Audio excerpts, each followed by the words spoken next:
The news of the discovery of the Katipunan spread throughout Manila and suburbs.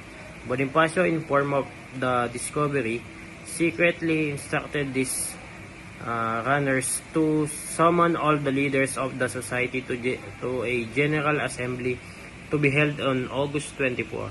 They were to meet at Balintawak to discuss the steps to be taken to meet the crisis.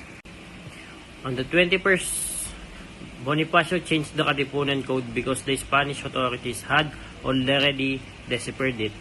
In the afternoon of the same day, the rebels, numbering about 500, left Balintawak for Kangkong, where Apolonio Samson, a Katipunero, gave them food and shelter.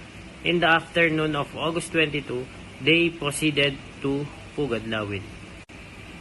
The following day, in the yard of Juan A. Ramos, the son of Melchora Aquino, who was later called the mother of the Katipunan, Bonifacio asked his men whether they were prepared to fight to the bitter end. Despite the objection of his brother-in-law, Teodoro Plata, all assembled agreed to fight to the last. That being case, Bonifacio said, "Bring out your cedulas and tear them to pieces to symbolize our determination to take up arms." The men obediently tore up the cedulas, shouting, "Long live the Philippines!" This event marked the so-called Cry of Balintawak, which actually happened in Pugadlawin.